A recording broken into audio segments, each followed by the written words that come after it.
changes are happening rapidly in Marvel Snap, and the hot takes are coming in just as rapidly. The Scream archetype is literally unnerfable and will never be a balanced deck. You could make Scream a -5 power card, and it'll still be broken as hell. And with Batroc coming out too, it only makes it more busted than it already was. I think this is mostly not true, in large part because Scream is such a numbers card.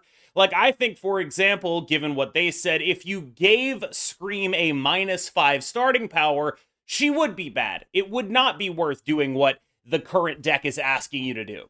What makes Scream as a deck good right now is, I think, mostly the Sam Wilson Craven stuff in partnership with the fact that Scream with only 2 or 3 procs is an extremely valuable game piece. It has multiple excellent 2-drop scalers that tend to work with each other. For example, Sam Wilson, despite just being great on its own, is excellent with Batroc and Craven.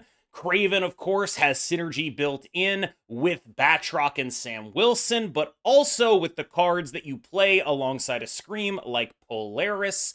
And, of course, Scream herself is a very powerful scaler that, because she costs 2 and you don't need to get infinite procs on to get good value from, can be played after those other scalers and still be a powerful piece of the metagame. I will say, with regards to Batroc specifically, I was very scared of Batroc making the Scream deck sort of undeniably, incredibly powerfully broken. But I do think that it has pushed the deck into an awkward spot deck building wise. Batroc himself, I think, makes a ton of sense in that deck as the 1-drop, but it has pushed against that deck in the sense that there was previously, and in my opinion, might still be the best way to build Scream, a very successful Scream hybrid with Darkhawk that was better suited to the meta than just going all in on Batroc and Hydra Stomper and Silk and all of that stuff. And I think that's really interesting because part of the strength of the Scream deck was the hybridization ability of it, because, as we've discussed, you don't really need to invest all that much to get good value out of a Scream. You need like 3 cards that move. Spider-Man, Polaris, and Cannonball will probably do it as far as that goes, and those are already pretty reasonably good cards. And they all work with Craven, and they all work with Batroc, and all of that makes a ton of sense. It all sort of sings itself together. But the more pieces you put in to go with that, the more you try to build a synergy deck, the more you play Silk, the more you play Hydra Stomper, the less room you have to take advantage of the fact that the package is actually pretty good if you don't invest in it a lot. This is a pretty common thing that comes up in Marvel Snap, where the deck that makes sense in theory, running all of these pieces together, just has matchups that it doesn't line up well into. And I think, for example, the Batroc Scream deck can get very easily stat-checked by either of the Thanos lists, which are very powerful just on numbers. They have the ability to run all sorts of interaction that is extremely good against it. I kind of think that the reason the Darkhawk list was succeeding before was because it had a better built-in matchup against Thanos, and now that you've sacrificed that better built-in matchup against Thanos, you are now in a weaker position in the metagame, which is a really interesting thing. This deck got multiple cards that are pretty good in it, and got worse because those cards are not good against the specific matchup. I think that's remarkable. I'm not worried about the balance of Scream. To be completely honest with you, I think, especially in the context of it being a numbers card, it is a problem that is eminently solvable with numbers. Very easy. 2-3, -1. Solved it. It's gone. That's way less of a nerf than putting it to -5. And we kind of just do that, and it's probably even still a pretty okay, fine role player in that deck. And I think that, generally speaking, people overrate how unsolvable numbers problems are. The problem with Scream as an archetype is that it has a bunch of 2-drops and 1-drops that scale to like 10 power. In as much as that is a problem, sometimes it's not, depending on metagame context. And so that is the kind of thing that people focus in on, but that is like by definition a numbers issue. If it just had one less of those, or if one of them was less good at being a numbers card, that would be a meaningful hit to the deck. And I think that that is sort of a thing that it makes this a very solvable problem numbers-wise. Just redesign Thanos, please. I honestly could not disagree with this one more. The justification given lower down in the thread was that Thanos is either bad or like the best deck in the game. And I'm just not really sure how true that is. Like, just because it has been true in the past does not make it sort of an inherent quality of the card. Where it's like, yeah, Thanos has been busted before, and it's also been kind of medium before, and it's been kind of okay before. It's just people don't remember when it's kind of okay, I think is one of the major things. Like, Thanos, I think, is actually one of the most exciting cards in Marvel Snap. I think that it pushes on the boundaries of the game, especially in terms of board space, in a really powerful way. And I think that if you have a deck that is the best deck, Thanos is one of the ones that I would say probably should be the best deck. I think that it's a very cool design that interacts with the game in unique ways and is not really fundamentally unfair because its weaknesses are so very, very prominent, right? Like, you are investing in these stones, so you're weaker to Clog. You're investing in these stones, so you're weaker to Killmonger. If you're playing the versions that are better against that with the Strange Supreme, you're weaker to just getting stat checked. I kind of think that Thanos is like a generally pretty balanced archetype that, rather than being either busted or bad, that's not an inherent quality of it. That's really more about the context it finds itself in. I also think that if I had to pick a deck to be busted, I think Thanos is one of the most fun decks to be busted in the game's history, honestly. And I honestly think that that's kind of a majority opinion. Like, when you think about previous other busted decks, like the Brood Absorbing Man deck that pushed Silky Smooth out of the meta, was that fun when that was busted? I don't really think so. What about Silky Smooth itself? Is that fun to just be the deck that is dodging Shang-Chi and you're fully metagamed around Shang-Chi? Is it fun to just play a bunch of 2-drop scalers if you're a Scream deck? I mean, different people find different things fun, but I think the way Thanos stretches the board space of Marvel Snap is unique. It's cool. It stretches the ability to draw cards. It's unique. It's cool. Thanos is an iconic bad guy, which is also very cool. Galactus has been broken. Everyone hated that. Clog has been broken. Everyone hated that. I guess I just kind of can't think of a deck that can be the best deck in the game that's less offensive to me than Thanos. Maybe Destroy, but I don't really think Destroy can be the best deck in the game. This is just not a thing I can even remotely get behind. I think that not only, like, I would take some points off of Thanos, you know? He's a card that starts in your hands. Make him a 6/10 again. See if he still sticks around. I think that kind of stuff really matters in a way that people are kind of eliding, right? A card starts in your hand, gets 20% extra power, and then suddenly the deck is good. I mean, there's a little bit of a connection there, in my humble opinion. My personal thought is that Thanos is a roughly fine deck. I definitely don't feel it to be oppressive in a way that I think a lot of other decks can feel like they are oppressive. I think if there is something oppressive about it, it's largely the stat-checking nature of it. A deck that stat-checks with Cosmo. Maybe that's a little too strong. I don't know. But I don't think it's like cause for a rework or anything of that nature, nor do I think that it's an unsolvable problem in the way that this would imply, that it's either busted or not very good. I think that this is one of those cases of information cascades, because once Goliath came out, this deck was as good as it is right now. Like, I want to be super clear about that. We've been playing the exact ongoing Thanos build, give or take 1 or 2 cards maybe, the entire time. But only after Strange Supreme came out did people realize that ongoing Thanos was good. I saw people putting Strange Supreme in ongoing Thanos, which is making ongoing Thanos worse, and then being like, wow, this is a busted Strange Supreme deck. And it's like, no, that was just how good it was already. It was just already that good. And nobody listened when it was like constantly being that good. And I guess I just sort of feel as though this is not a case that calls for the all or nothing examination of this kind of thing. I think many archetypes are much more problematic than Thanos along the it's always busted or terrible lines. And I think that, like, especially the fact that we've had a Clog deck that just is good for a while, but it hasn't hit busted. If they can do that for Clog, they can do that for Thanos. Like, just straight up. It's incredibly funny that they spent over 2 years doing everything possible to avoid the traditional TCG-CCG method of packs, only for them to be met with pretty strong praise when they finally arrived. I do think it's funny when you phrase it that way, but I don't think it's exactly an accurate way of describing it, because these are pretty far from TCG or CCG packs. Like, They're snap packs, but like really what it is you 6,000 token the cards you want. Like it's snap packs, kinda, sure, maybe, whatever. What's actually happening is if you have a full collection, you're getting a little bit of a discount. If you don't have a full collection, you are getting exactly the cards you want for the price of about 2 keys under the old system. And that's fine.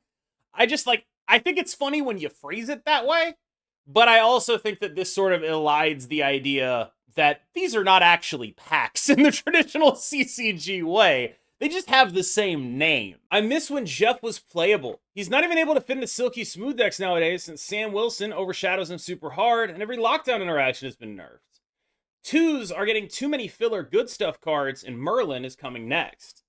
I kind of think this is the other way. I don't really know how to say this, so I'm just going to rush into it. The fact that Jeff was the default 2 was not indicative that the current system of there's a bunch of good 2s is bad.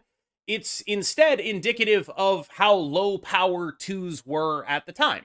And I think a lot of nostalgia for low power metagames is nostalgia, bluntly, for when you started playing. And I think that that's a lot of why people feel the way that they do. But if you really go back and look at that time, there were so many more defined best in slots. And when there are defined best in slots, I think that's reasonably able to be described as defined balance mistakes. Iron Lad was the 4. Jeff was the 2. They were everywhere. And so when you really go back and look, I kind of think that what people are actually nostalgic for is the feeling of playing this game and exploring that stuff for the first time. I don't think it's a good thing that the best 2-drop in the game was a shocker that can move. I have enjoyed playing Kate Bishop. I have enjoyed playing Strange Supreme. I have enjoyed playing Iron Patriot and Sam Wilson and Scream and all of these cards that add texture to games because Jeff was just a 2-3 that moved. He wasn't doing anything dynamic or unique or changing the texture of the game in a real meaningful way. He was just good because he was a 2-3 that moved and every other 2 was terrible. And I think that this is actually indicative of them taking a correct move balance-wise. They're giving all these like niche archetypes their own little Morbiuses. That's what Strange Supreme is. That's what Scream is. Like, it's good for those decks to have that. Also, in as much as Jeff was the best card, it was largely as a consequence, similar to when Miss Marvel was the best card, of, like, you know, the fact that Angela was the actual best 2 whenever she wasn't being nerfed, basically. And so, like, you have this card where it's like, it's good as a consequence of a lack of other options at the slot, not as a consequence of it actually being a strong card in a vacuum, just in the context of the other 2s that existed. And now there are so many more strong 2s, I think it actually makes sense that a shocker that moves is not that good. I actually prefer the old system. I just like the thrill of gambling. I also like that I had a chance to get a random card that I didn't have. I know you can now, but the chances are so low. It felt so nice to get a week that I was missing 2 to 3 cards and get all of them at once. So I do think there is something to this, because in the new system, you can still gamble using the 4,000. You'll still be able to like gamble and just like roll and roll and roll and roll and roll and do whatever you want. But there's no super high roll in the 4,000. And there's no new card potential in the 4,000. And I think that is something where it's like, if you're using the 4,000 to get your gambling fix, it's almost like you're rolling and there's no jackpot. And I think that is, I mean, there is a jackpot, but like it was more, a more attainable jackpot on the old system. And I think that is actually worth noting and talking about. I don't think it makes the new system like worse in any way. And I do appreciate that this person is just like 100% willing to own like, yeah, man, I'm a gambling addict. I love gambling. I respect that. As long as you're just like willing to be straight up about it and be like, I love gambling. I get it. I'm not going to tell you not to love gambling, except I will in real life. Please do not gamble. It is one of the worst things you can do with your money. And so much of, like 18 to 34 advertisement is aimed at getting you to gamble. And the reason it's aimed at getting you to gamble, the reason these companies can spend hundreds of millions of dollars on advertisement is it's because that's the hundreds of millions of dollars they made off people like you. Do not gamble. Do not gamble. And I mean that so seriously. I respect people owning their vices, but you really shouldn't do it. Locations have far too much impact for a tournament to be fair. Too many games are unplayable from some locations, and too many decks obtain pure advantage from them. Second dinner is to hold a Snap tournament. They need to reevaluate what locations they include. I disagree pretty heavily here. The greatest Magic player of all time, in my opinion, is Paulo Vitor Damodorosa.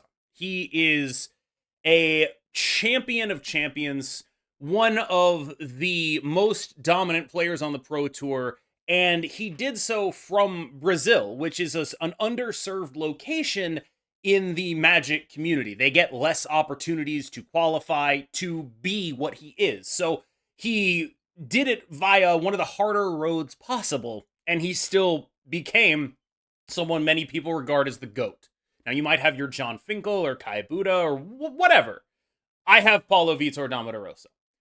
This is, again, the greatest Magic player of all time. His win rate on the Pro Tour is about 60%. Okay? Like, we are talking about the best to ever do it, 60% win rate. People expect skill to correlate with wins on a game-to-game basis way too much. Way too much. This is a game that has very thin margins, much like Magic the Gathering. This is a game that needs to be defined by your reaction to RNG, by your ability to mitigate those games, to mitigate that variance when it is against you, and to maximize that variance when it is in your favor. That is what the snapping system allows you to do. To flatten this out, I think, would be a mistake. This is a game that has a system built into it, so you have control over how much the RNG actually matters. That is a very skill testing system. I strongly believe that the idea that location variance would ruin a tournament is ridiculous. I think that RNG, whether that be from drawing a bunch of lands or whatever in Magic, is an incredibly important thing. The best Magic player in the world loses 40% of his games.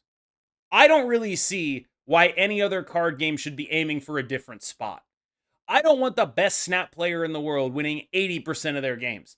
I think that would suck. And I think that would suck because it would make it very impossible and very predetermined whenever things like that actually happened.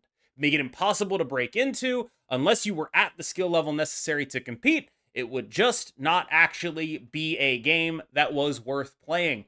If you want to play a game in a tournament setting against other people for money that is all skill, go play chess. Just make sure you don't secretly use a chess engine during that tournament. If you're outside of the top 10% in Infinite and complain about the meta being too stale, you either play too much or are not creative enough to have fun with your game. I mean, I don't really know why you, like, it's flattering to me, obviously. Like, oh, if you're outside of the top 10%, so this doesn't apply to me.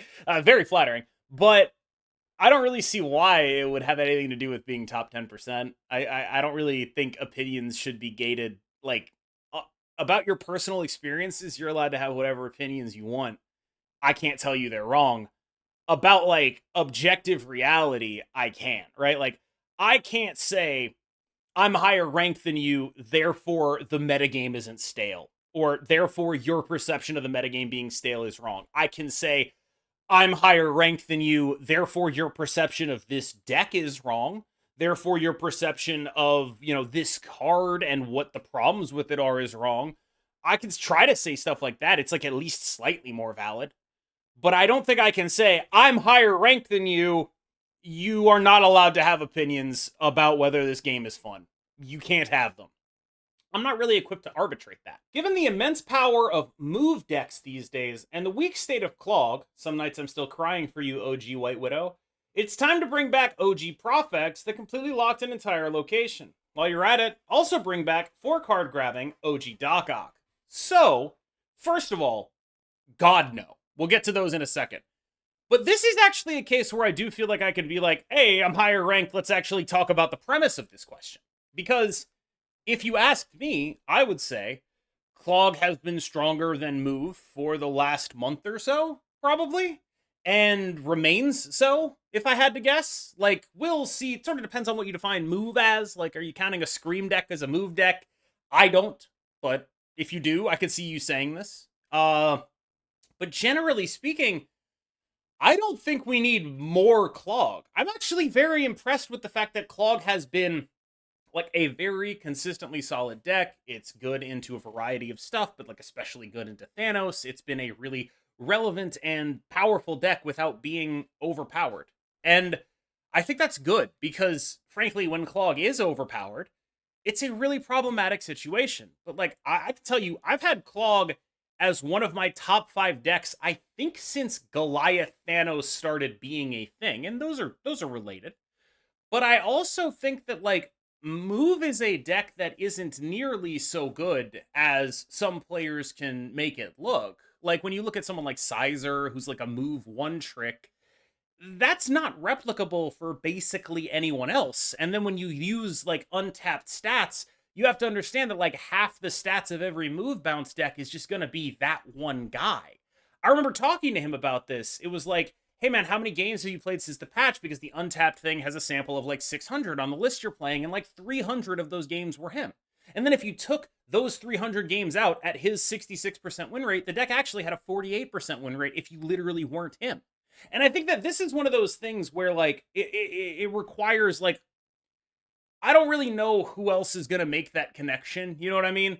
Like, that's an insane thing to notice in a data set and be like, I actually know for a fact there is one person I can ask and I can figure out exactly what's going on here, right? Like, that is not, it's not always going to be that easy. I guess that's what I'm saying. But I don't think Move is that broken at all. Not yet, at least. We're still working on figuring out some Fanfei and some Topaz stuff. There's still potential here, but I definitely think Clog has been better than Move in recent months. And I think that that is, like, just sort of demonstrably true, like, if you look at the stats websites, and subjectively true if you look at my tier lists, right? But I'll also say this. I think that Clog is right now on the border of there's too much of this crap. I think that Marvel Snap should have a fairly low tolerance for proactive end games, in large part because a lot of the tense moments in Marvel Snap happen on the final turn of the game. Going to showdown, when those cubes double, making those high leverage decisions. I think if anything, people retreat too much in Marvel Snap for my liking, which is not to say it's incorrect for them to retreat, just the incentives of the game make people retreat a lot, and that's not a very fun thing to happen. And I think that Clog is a deck that is a factory of early retreats. And if I were working on the game dev team or the balance team, that would be one of the decks that I would have on my list of like, we can't let this get too good, because the better this is, the worse the overall play experience in our game is. And I think that is real. So when it comes to reverting Doc Ock or Profex, it's not even like the Clog stuff that I'm worried about per se. It's that those are splashable in other decks, Doc Ock and Arishem, for example, that make it incredibly frustrating to play the game Marvel Snap, because you'll just sort of randomly lose on turn 4 or whatever. I think Profex is actually especially dangerous to bring back, in large part because we have many more solid ramp options than we did last time. Like, we found better ways to use Electro, and he has extra power. Luna Snow came out. That's a very powerful card. Like, this is like a metagame that has more ways to cheat that guy out than he previously did. And frankly, I don't really want to introduce any more turn 4 lane closed to this game than I have to. And both Doc and Prof, in various contexts, are those turn 4 lane closed type of things. All right, y'all. Thank you so much for watching. As always, I have been KMBest. You have been phenomenal. And I will see you in the next one. Thank you so much. I do want to let y'all know, for those of you who watch me on Twitch, stream schedule might get a little bit sporadic. We are moving into a new house, or to the house that Marvel Snap built, really the house that all of you built. And so I do want to say thank you so much for all the support that has enabled me to, I mean, over the last few years, save enough money to actually put a down payment down. I really do appreciate it. It has been one of the greatest privileges of my life to be able to do something like this and have it be my actual job. And I just wanted to say thank you to all of you who watch me yap here, and apologize to anyone for whom my schedule might get incredibly weird. I think people have noticed on Twitch it's been weird recently. This is the reason why. Thank you so much. And as always, or not as always, I'm saying this for the first time, but stay phenomenal, y'all.